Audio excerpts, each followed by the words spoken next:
Hello दोस्तों, मेरा नाम अभिषेक भट्ट है और हम लोग यहाँ पर डिस्कस कर रहे हैं लॉ ऑफ कॉन्ट्रैक्ट को। ये आपका पांचवा लेक्चर है। इससे पहले के लेक्चर अगर आपने अभी तक नहीं देखे हैं तो उनको देख लीजिएगा। ये सीरीज़ आप सभी लोग के लिए काफ़ी ज़्यादा इंपॉर्टेंट हो जाती है जब हम बात करते हैं ऑल इंडिया बार एग्जाम की। तो दिए गए नंबर पर आप मेरे साथ कांटेक्ट कर सकते हैं किसी भी जानकारी के लिए, और साथ साथ मॉर्निंग की लीगल करंट अफेयर की क्लासेस आपको सुबह 9 बजे करवाई जाती हैं। साथ साथ आप जो हमारे जुडिशरी का ऐप है उसको आप डाउनलोड कर सकते हैं। चलिए, मैलिस के कॉन्सेप्ट को समझ लेते। मैलिस का जो ऑर्डिनरी मतलब होता है वो होता है इलविल या फिर पर्सनल हेट्रेड या फिर किसी भी तरह का रिवेंज जब आप लेना चाहते हैं। सो जहां पर कोई भी चीज़ जो कि गलत होती है, लॉफुल जस्टिफिकेशन के बियॉन्ड करी जाती है, तो एक तरह से वो आपका मैलिस के अंदर फॉल करी जाती करती है। मैलिस लॉ का मतलब क्या होता है? मैलिस लॉ का मतलब प्रिज्यूम किया जाता है कि कानून के अंदर ये चीज गलत करी गई है without evidence of bad motive. आपका मोटिव भले ही गलत हो, लेकिन अगर कानून के हिसाब से वो चीज रॉन्गफुल प्रिज्यूम करी गई है तो वो एक तरह से मैलिस इन लॉ की तरह काम करती है। तो any wrongful act done intentionally without excuse और कॉज, वो आपका मैलिस इन लॉ होता है। मैलिस इन फैक्ट क्या है? Malice in fact actual ill will होता है, हेट्रेड होता है या फिर रिवेंज होता है, जो कि इल मोटिव की तरह देखा जाता है। सो जनरल रूल क्या है टॉट के अंदर कि मोटिव जरूरी नहीं है। ठीक है, एक्ट अगर लॉफुल है तो मोटिव आपका कुछ भी हो। जैसे कि हमने mayor of Bradford versus pickles के केस में देखा था। पिकल्स ने अपनी जमीन में गड्ढा किया था जिससे नुकसान होने लग गया था, पानी का फ्लो जो है वो आपके कॉरपोरेशन की तरफ कम जाने लग गया था, लेकिन तब भी कोर्ट ने कहा कि मोटिव कुछ भी हो लेकिन अगर एक्ट लॉफुल है तो फिर वो एक तरह से गलत नहीं होता। यही चीज मैंने आपको भी बताई। पिकल एक जमीन को ओन करता था जो कि आपका कॉरपोरेशन उसको लेना चाहती थी। कॉरपोरेशन ने उस ज़मीन को लेने के लिए, ताकि वाटर सप्लाई का प्रोजेक्ट पूरा हो सके, यहाँ पर जो पिकल्स हैं वो एक तरह से नाराज़ होता है और अपने ज़मीन में एक गड्ढा खोद कर पानी को रोकने की कोशिश करता है, जो कि कॉरपोरेशन के ज़मीन पर जो पानी जा रहा था उसको रोकता है। तो इसके चलते यहाँ पर कॉरपोरेशन सू करता है इंजंक्शन लगाकर और कहता है कि यहाँ पर बैड मोटिव है। सो इस पर्टिकुलर मामले में कहा कि पिकल्स ने कोई भी लीगल रॉन्ग कमिट नहीं किया था। जो interception of under water underground water हुआ था वो पर से एक्शनेबल नहीं है, अगर वो उसको ढंग से भले ही वो मैलिशियसली करा गया हो तो भी। So no use of property which could be legal if due to proper motive. It becomes illegal because it is prompted by a motive which is improper. Motive भले ही improper हो, लेकिन अगर आपने कोई चीज़ काम करी है जो कि आपके लीगल अधिकारों के अंदर है तो वो एक तरह से वैलिड है, वो कहीं से भी टॉर्ट की कैटेगरी में नहीं फॉल करेगा। ऐसे ही एलन वर्सेस फूड का केस है। यहाँ पर एलन एक यूनियन रिप्रेजेंटेटिव होते हैं आयरन वर्कर्स की फैक्ट्री के अंदर। वहाँ पर टू शिप राइट्स मतलब जो कि प्लेंटिफ है यहाँ पर वो हायर करते हैं, वो हायर होते हैं शिप ओनर के द्वारा। एलन थ्रेटन करते हैं एम्प्लॉयर को जो कि यूनियन के रिप्रेजेंटेटिव हैं। वो कहते हैं कि ये जो आयरन वर्कर का जो काम है हम लोग स्ट्राइक पर चले जाएंगे अगर ये जो शिप राइट्स आपने, जो ये व्यक्ति, जो नए रिक्रूट्स आपने हायर किए हैं, अगर उनको आपने रिटेन करा तो। एम्प्लॉयर ने जो नए रिक्रूट्स थे उनको डिसमिस कर दिया जो कि कॉन्ट्रैक्ट के अंदर थे, और कॉन्ट्रैक्ट के हिसाब से इनको कभी भी डिसमिस किया जा सकता था। सो यहाँ पर जो प्लेंटिव है वो सू करता है एलन को कि उन्होंने ज़बरदस्ती इंटरफेयर करके, नए एम्प्लॉयर जो है उन्होंने वाद फाइल किया था, कहा कि ये जो एलन है इन्होंने ज़बरदस्ती मेलिशियसली इंटरफेयर करा और हमें निकलवा दिया। कोर्ट ने कहा यहाँ पर कि एलन ने यहाँ पर कोई भी चीज़ गलत नहीं करी है, क्योंकि कोई भी अनलॉफुल एक्ट उसके द्वारा नहीं करा गया। भले ही वो एक तरह से मोटिव या बदला ले रहा था, लेकिन वो उसमें कोई भी इलीगल मीन्स उसने अप्लाई नहीं करे थे। सो लॉफुल एक्ट था, वो लॉफुल ही रहेगा भले ही उसका मोटिव कुछ भी हो। सो एक लीगल एक्ट है वो इलीगल नहीं बन जाता क्योंकि जस्ट बिकॉज उसको मैलिशियसली किया गया हो। एक और केस यहाँ पर town area committee versus Prabhu Dayal का है 1975 का, जिसमें इस बात को इस्टेब्लिश किया गया था कि प्लेंटिफ इलीगली कंस्ट्रक्टेड बिल्डिंग को without following the UP municipal act, plaintiff ने एक ज़मीन को इस्टेब्लिश किया था। इसको भी हम पहले डिस्कस कर चुके हैं। टाउन एरिया के जो कमिटी थी उसने इस पर्टिकुलर कंस्ट्रक्शन को डिमोलिश कर दिया गया।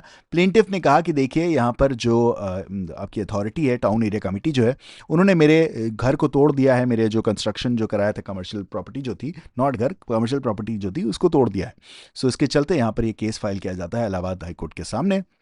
डिमोलिशन को यहां पर बोला जाता है वो लीगल है। म्युनिसिपल एक्ट को अगर आप देखोगे, भले ही मैलिस हो, भले ही डेमोलिशन गलत तरीके से करा गया हो, लेकिन वहां पर वो इरेलेवेंट हो जाता है क्योंकि वो कानूनी तरीके से वैलिड था, भले ही कुछ ऑफिसर यहां पर आपसे दुश्मनी रखते हो।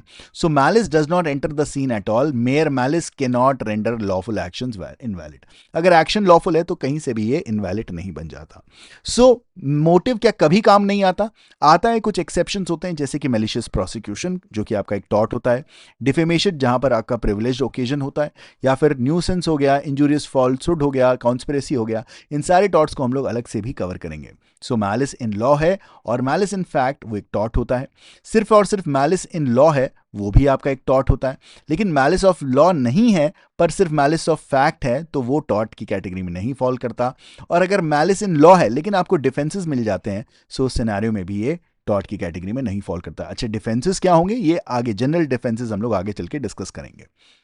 सो टॉर्ट के अंदर आपको पता है फॉल्ट बेस्ड लायबिलिटी के अंदर एक्ट होता है और मैलिस इन लॉ होता है और नॉलेज और फोरसाइट होगा और साथ साथ आपका लीगल राइट का वायलेशन होगा और इसकी वजह से आपको इंजरी कमिट होती है। ये फॉल्ट बेस्ड आपका टॉर्ट की कैटेगरी होती है। सो मोटिव और लीगैलिटी का जो ये नाता है, लीगल एक्ट है, बैड मोटिव है, तो क्या वो टॉर्ट होगा? तो अगर हाँ लीगल एक्ट है, बैड मोटिव भी है, तो वो टॉर्ट एक तरह से नहीं होगा। ठीक है, लीगल एक्ट करा गया है, कोई भी बुरा इंटेंशन नहीं है, तो टॉर्ट की कैटेगरी नहीं है। अगर लीगल एक्ट नहीं है तो आप देखिएगा वो टॉर्ट हमेशा से बन जाएगा। कोई भी चीज़ अगर कानूनी तरीके से नहीं करी गई है तो वो टॉर्ट होगा, भले ही मोटिव हो चाहे ना हो, उससे फर्क नहीं पड़ता। पर अगर लीगल एक्ट है, मोटिव नहीं है बुरा, उससे कोई फर्क नहीं पड़ता, ये टॉर्ट की कैटेगरी में नहीं फॉल करेगा। सो रूल क्या है? It is the act not the motive. जरूरी क्या है? आपको फोकस करना होगा कार्य पर, क्या एक्ट हुआ है। मोटिव पर फोकस करने का कोई भी यहां पर औचित्य नहीं है। सो कुछ प्रैक्टिस क्वेश्चंस देख लेते हैं। यहां पर मैलिस इन लॉ को क्या चीज सबसे बढ़िया से डिफाइन करती है? मैलिस इन लॉ मतलब क्या पर्सनल इलविल, हेट्रेड या टुवर्ड्स समवन, या wrongful act done with actual evil intention, या wrongful act done without lawful justification, या फिर accidental injury with no intent. So ये मैलिस इन लॉ आपका रॉन्गफुल एक्ट है जहां पर कोई भी लीगल जस्टिफिकेशन नहीं एग्जिस्ट करता, वो आपका मैलिस इन लॉ है। सी ऑप्शन यहां पर सही होगा। Malice in fact requires proof of personal ill will, और जो रीजन है इसका कहता है कि ये जो लॉ है always presumes malice in fact when harm is caused. अगर हार्म कॉज हुआ है तो मैलिस इन फैक्ट तो प्रिज्यूम हो जाता है। और क्यों होता है? क्योंकि मैलिस इन फैक्ट रिक्वायर करता है या इलविल का। सो यहां पर जो सही इसका जवाब होगा मैलिस इन फैक्ट के लिए, क्या आपको प्रूफ दिखाना पड़ेगा पर्सनल इलविल का। और क्यों? क्योंकि यहां पर लॉ जो है वो प्रिज्यूम करता है आपका कि जो मैलिस इन फैक्ट एग्जिस्ट करता है जब कभी भी हार्म कॉज हो जाता है। सो यहां पर जो आप देखोगे कि मैलिस इन फैक्ट को प्रूफ करने के लिए आपको पर्सनल इलविल वगैरह तो दिखाना पड़ेगा, लेकिन लॉ ऐसा प्रिज्यूम नहीं करता जहां जहां पर भी आपका वो होता है। तो उत्तर ए जो है वो सही है, लेकिन जो रीजन है उसका वो गलत हो जाएगा। Law does not consider motive when when the act is lawful. आपका मोटिव कंसिडर नहीं करा जाता लॉ के द्वारा, ये बात एकदम सही है। रमेश ने डाइवर्ट कर दिया अपना underground water on his land, harming the municipality supply, he acted out of his revenge. Legal outcome क्या होगा? रमेश लायबल होगा रिवेंज के लिए, रमेश नहीं लायबल होगा क्योंकि उसका एक्ट लॉफुल था। रमेश लायबल होगा क्योंकि उसे लॉस जो है, law if loss is permanent, या फिर Ramesh must pay the compensation for bad motive. तो यहाँ पर जो जस्टिफिकेशन हमें यहाँ पर देखने को मिलेगा वो क्या है? रमेश जो है वो लायबल नहीं है बिकॉज जो एक्ट है वो लॉफुल की कैटेगरी में फॉल करता है। In which case did the court hold that lawful act does not become unlawful merely because it was done with malicious motive. तो यहाँ पर जो आपका केस है वो कौन सा होगा? क्या वो डोनोगी वर्सेस स्टीवेंसन है, एलन वर्सेस फूड, आपका ग्रांट, या फिर एशबे वर्सेस वाइट? सो यहाँ पर क्या हो जाएगा? जो सही उत्तर होगा, lawful act does not become unlawful mainly because it was done with malicious motive. ये होता है आपका एलन वर्सेस फूड का मामला, जहां पर दो एम्प्लॉयज को निकलवा दिया था और वहां पर मेलिशियसली एक्ट करा, लेकिन उससे कोई फर्क नहीं पड़ता। So Bradford versus Pickles, Allen versus Flood, और town area committee versus Prabhu Dayal. So यहाँ पर अगर सही मैचिंग करेंगे तो पिकल वर्सेस जो आपका ब्रैडफोर्ड वर्सेस पिकल का केस है उसके अंदर आपको देखने को मिलता है इंटरफेरेंस के बारे में बात करी गई है अंडरग्राउंड वाटर से। एलन वर्सेस फूड के केस में आपको लॉफुल एक्ट और बैड मोटिव था और यहाँ पर टॉर्ट नहीं था। प्रभु दयाल वाले मामले में डिमोलिशन हुआ था। सो 1 का हो जाएगा 3, 1 का हो जाएगा, मतलब ए का हो जाएगा 3, ए का हो जाएगा 3, तो 2 ऑप्शन हमें देखने को मिलते हैं।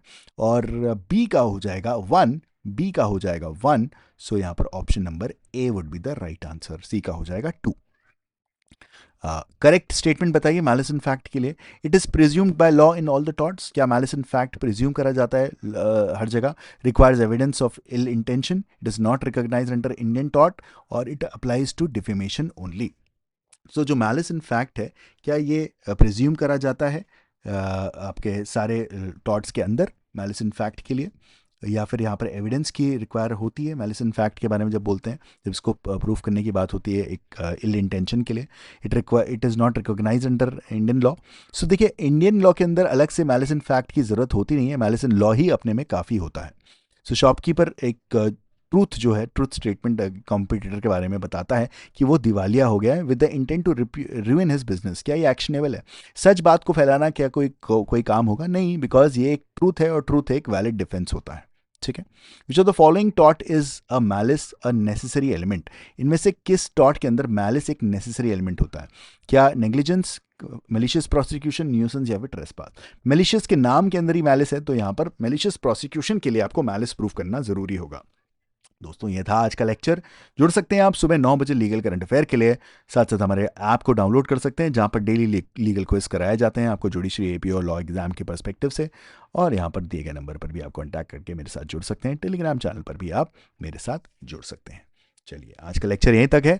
मिलता हूं मैं आपसे लेक्चर में, अगले लेक्चर में। Until then, bye bye, take care and जय हिंद।